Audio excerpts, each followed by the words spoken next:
Hello everybody, welcome back to the 51 Yarns Spin Along. My name is Bex from the Tiny Fibre Studio podcast, and this is week 25, which is Chain Ply. If you're new to this channel, then welcome. This is a series of videos that I do that runs alongside the Ply magazine 51 Yarns Spin Along, and basically there's a topic for each week. We spin along with that topic, post photos of our progress or our finished objects on Facebook, Ravelry or Instagram, and you have the chance to win a year's subscription to Ply magazine, which is very cool. Disclaimer, I am not sponsored by or affiliated with Ply magazine in any way, shape or form. I just find it a really useful resource. If you are a returning viewer, then welcome back. Thank you very much for joining me again, and I hope you've been enjoying your spinning and I hope you enjoy this episode. So first things first, I just want to mention that chain ply is referred to as two different things in the spinning community, but they are the same technique. And you'll hear it referred to as chain ply and also as Navajo ply. I personally tend to steer clear of the term Navajo ply because from everything that I've seen and read, that's not a correct attribution of where the technique originated from. So I tend to just call it chain ply, which is much more descriptive, but you will hear it referred to by those two different terms. So just be aware of that. The second thing is, why would you want to chain ply something? What's the advantage? Why would you not just spin 3 singles and ply them together? The main reason that people do it is for colour management reasons. Chain plying makes it very, very easy to get a self-striping yarn where the blocks of colour are very, very distinct from each other. So, for example, I've got some of my own hand-dyed fibre here, and this one goes from blue through slightly brown sections to green and then repeats all the way through. If when I come to spin this, I want this to be a self-striping yarn, I would probably do it as a chain ply. Chain plying allows you to very precisely manage where the colours go from one to the next so that you get really clear stripes and you don't get any kind of barber poling or colours kind of mushing together. Mushing, technical term. As an example, this is actually done from a companion braid to the one that I just showed you, and you can see that the stripes are really distinct and actually fairly even. If you look at the whole thing, it kind of repeats in very, very even stripes, and that's down to the dyeing but also down to the spinning. Because I spun it as a chain ply, I was able to very precisely manage where one colour turned into the next. And if I look through this, there really aren't any sections where there's a significant amount of barber poling or colours getting kind of mixed up with each other. It's all really, really distinct. So that is probably the main reason why people use chain ply. Another reason might possibly be because you can do chain ply with only 2 bobbins. This is particularly useful if you have something like an antique wheel that only ever came with 2 bobbins because some of them have got lost through the years, or just that maybe you're in the middle of a project that involves a lot of your other bobbins and you haven't got too many spare. If you were doing a traditional 3-ply, you would need 4 bobbins because you'd need 3, 1 for each of the singles and then 1 to ply onto. But with chain plying, you only need 2, so that can be a big advantage. Of course, there are other ways of getting around that. You can use anything else that you can wrap yarn around, storage bobbins, insides of toilet rolls, all kinds of stuff, centre pull balls. There's a million different ways of managing not having enough bobbins, but chain ply is potentially a really easy one. So those are some reasons why you might want to chain ply. There are some disadvantages potentially as well, and one of the most common ones that you'll hear about is people telling you that chain plied yarns are not as hard wearing as a traditional 3-ply. And there is a very good reason for this, which I'll talk about when I show you a little close-up of how chain ply works. But there is a really interesting experiment in the Spinner's Book of Yarn Designs by Sarah Anderson, she does this really interesting experiment, which is on pages, I think it's 89 to 91, where she spins the same fibre into different yarns, so one traditional 3-ply and one chain plied, and then knits them into socks, and she wears them so that they wear evenly. And interestingly, the wear actually happened at exactly the same rate, pretty much. She was finding that she would see wear appearing on both socks at exactly the same time. What she does say is that chain ply did tend to make a bigger hole once it failed, but the actual failure rate was at the same point as the 3-ply. So that was kind of interesting. Definitely have a look at Spinner's Book of Yarn Designs for a little bit more information on that one. But I'm now going to show you why chain ply is called chain ply, and I'll also talk a little bit about why people think that it wears more than a traditional 3-ply does. So when you do crochet, you start off with a chain like this. So you just bring the yarn through in a little loop or chain each time. And what you have is essentially 3 strands of yarn at a time. So if we look just at that little chain there, you've got 3 strands of yarn at that particular point. What we do when we're creating a chain ply in spinning is we're basically just doing a very, very long version of a crochet chain. So if I take this and I pull it through a lot further, I'm not going to do it anywhere near as long as I would actually do a chain ply, but I've pulled it through a long way here. And then I'm bringing this one back through again. Essentially, that is the kind of loop that we're creating in spinning. And the only difference is that we are then putting twist into it. Imagine that over a much longer distance, and that is essentially what we're doing when we chain ply something. Of course, in spinning, we're not using a crochet hook, so what we're actually doing with spinning is we're making a nice big loop, like this. We're then reaching through and grabbing the next bit of fibre that we need to get involved. And as we're doing that, the spinning wheel is putting twist in. We're then pulling out the next part of the loop, and so on and so forth. If you are trying to manage colours, this is the point where you can make those decisions. You can kind of make a loop longer or shorter, depending on how you need that colour to attach to the previous colour. The reason why people think that chain ply wears worse than 3-ply does is because you have this loop where the 2 strands of yarn are kind of potentially rubbing against each other. But if you imagine when you've actually put twist in here,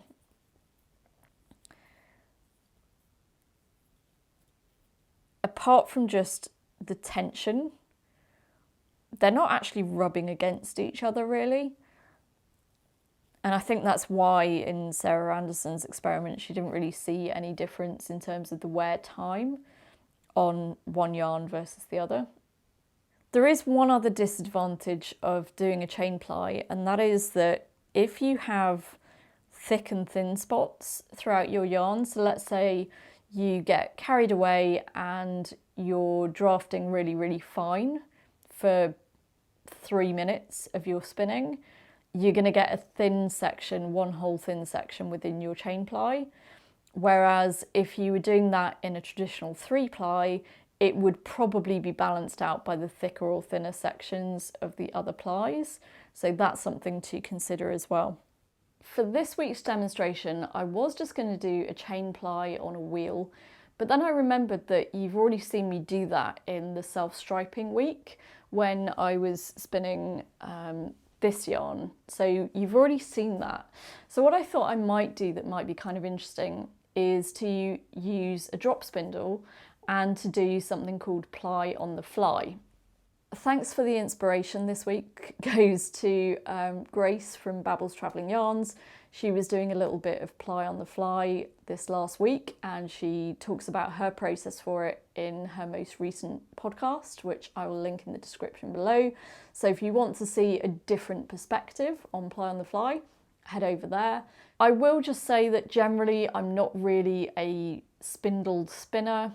I find it frustratingly slow, especially because at the moment the stuff that I'm spinning woolen, and I know that I can get through like 50 grams in a couple of hours. And so to go to drop spindling where it's much smaller amounts is a little bit frustrating for me. That's not to say that you can't be a fast spindle spinner, but I am not, and I'm impatient.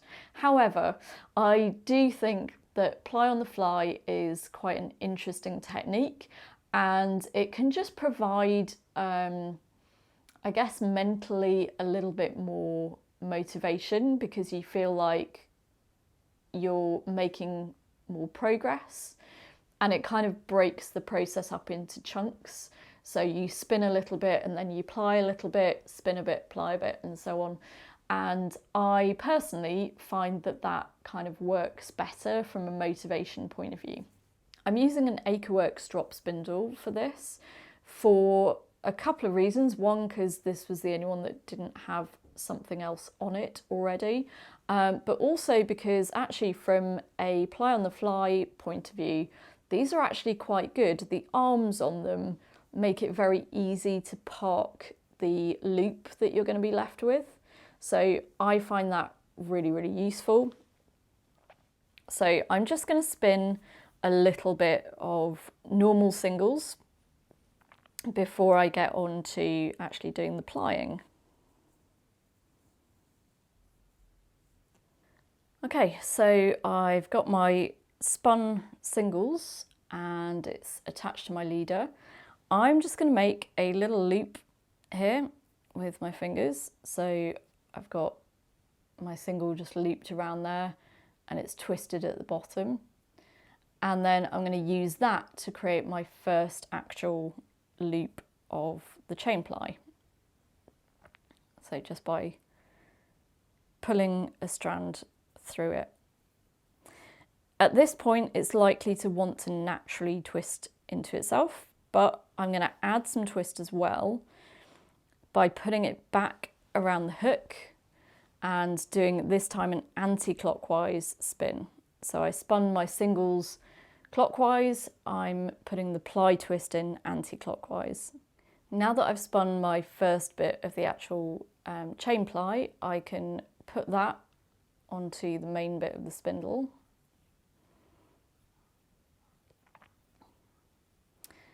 And the really important bit is that I need to keep this loop here open.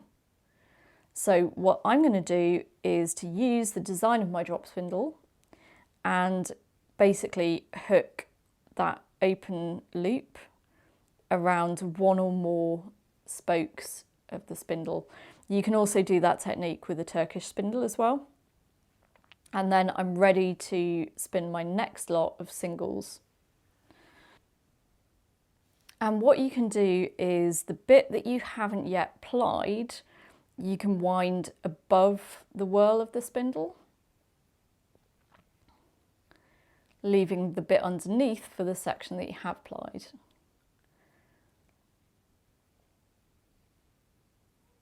So I can spin up a fair amount of singles before I need to actually stop and do some plying. Okay, so now I've got my finished singles on this side of the whirl and the plied on this side. And the next thing I'm going to do is to get ready to do another bit of chain plying. So I want to unwind all of this lot and start making that into a chain. So in my case, certainly at the moment, keep in mind that I haven't done a huge amount of this, so over time I might get into a slightly different pattern, but right now I prefer to make an Andean plying bracelet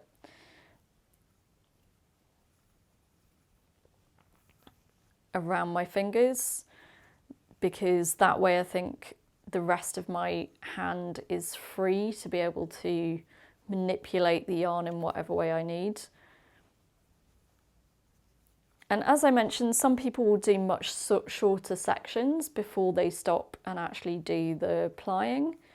Other people will do longer sections. I don't think there's really a particularly right or wrong way to do it. It's just whatever you're most comfortable with and whatever works practically for you. So I've got my Andean plying bracelet around my fingers. I'm just going to slip it off onto my wrist. And then that leaves both hands completely free for the next part.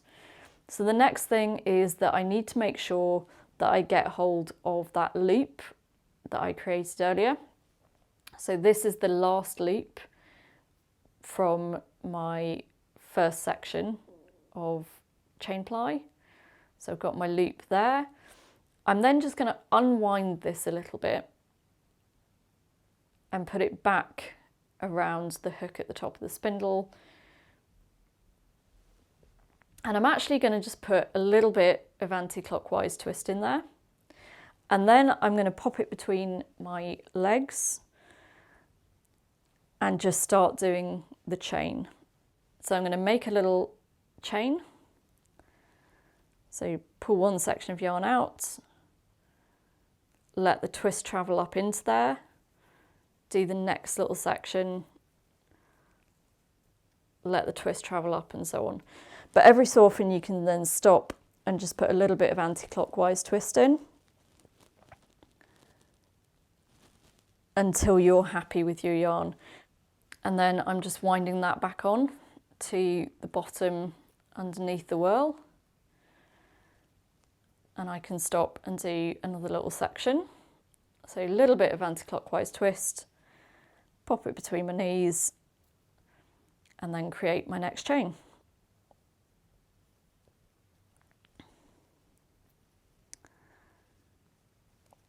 When you get towards the end of the chain, so where you've got your fibre connected, just make sure that you leave a little bit of space there,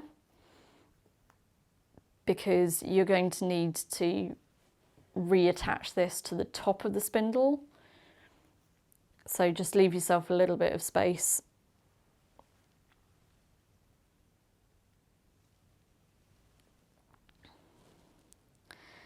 Pop a last little bit of anti-clockwise twist in, wind it all on, and then make sure that you trap that last loop somewhere where you're going to be able to find it again. In my case, I'm just popping that over one of the arms of the spindle, because that way I know that loop will remain open. And then I can put this back onto the hook and I can start doing my clockwise spinning again. So there you go, that is ply on the fly. It is a form of chain ply, and I hope that that is something that some of you maybe haven't tried before. I know it was something that I wasn't really familiar with when I started thinking about doing it for this episode. So I hope it's been useful and informative for you.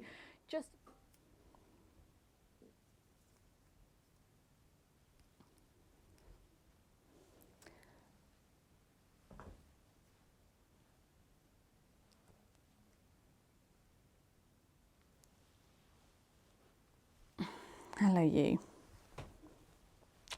Oh. Oh. Kiss. Good boy. Yeah. So, Dexter has decided to join me, which is making life very interesting. Let's put it that way. I just wanted to also mention that although I was using my Acreworks drop spindle in there, and that is very convenient, certainly, because it's got those arms on it. Basically, as long as you can find a way of keeping that chain loop open while you spin the singles, there is no reason why you couldn't use pretty much any spindle. There are definitely videos on YouTube of people using support spindles and Turkish spindles and all sorts of other things. You also don't necessarily have to separate the single and the plied yarns. Again, it's handy to be able to do that on the spindle that I was using, but there's no reason why you have to do that, because ultimately you'll work your way back to that loop anyway. You just need to find a way of keeping it open. So there you go. That was the Chain Ply episode.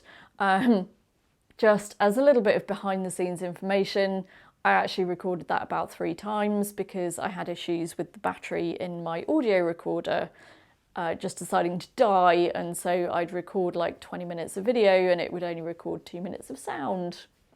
Annoying, very annoying, isn't it, Dexter? Yes.